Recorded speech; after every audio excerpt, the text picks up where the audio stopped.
With the Populate a Microsoft Word template in Power Automate Desktop, it's very easy to automate mail merge in Word. First, we will create a template. So here I open up my OneDrive, and this is the root folder in my OneDrive. Here I will create the Word. You can find created in a subfolder as well, but I will just right-click, New Microsoft Word document. Let's name this something like Onboarding template so we can see what it does, and double click to open it. I will drag it in from my other screen. First of all, for this to work, we need to enable the developer tab up here.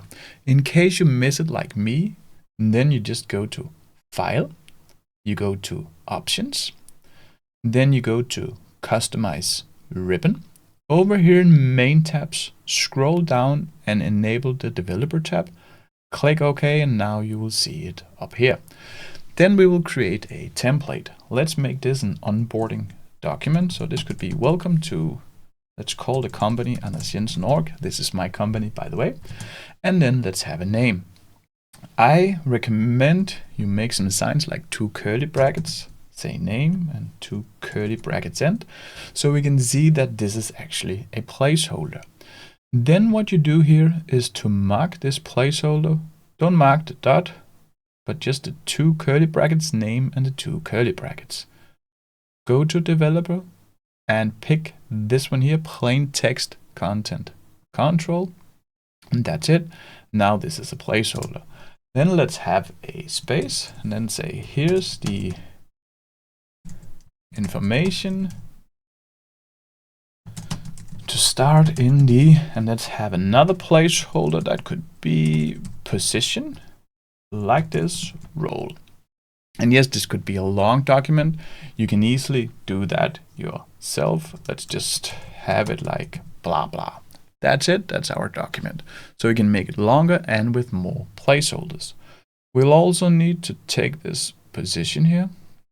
So make sure you mark it and also click on the plain text content control.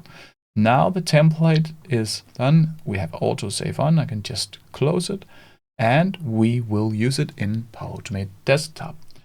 You can access the Populate a Microsoft Word template action by searching for some part of it, or we can find it in the Word online group. So if I expand this, I will see the Populate a Microsoft Word template. I simply just drag it in.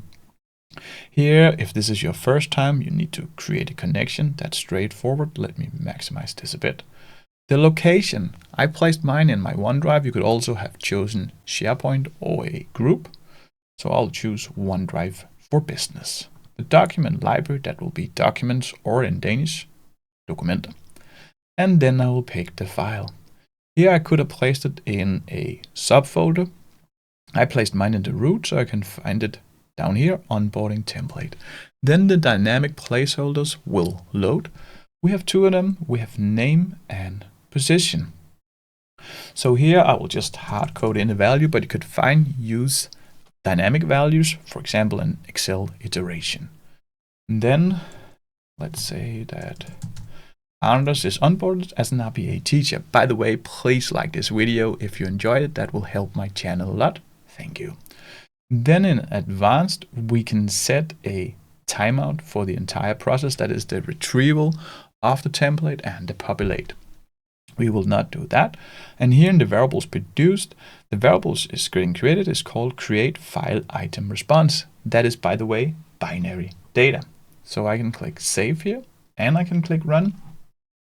Then if you navigate over to the right over here in the create file item response, double click here, we can see that this is binary data.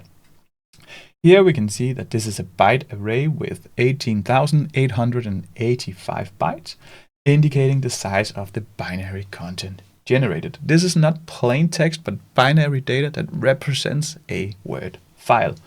To create a Word file, then we use a convert binary data to file action. There's a guide right here. So here's your next step. In case you want to see an entire solution of this with dynamic fillings from Excel to PDFs, then you should click this video instead.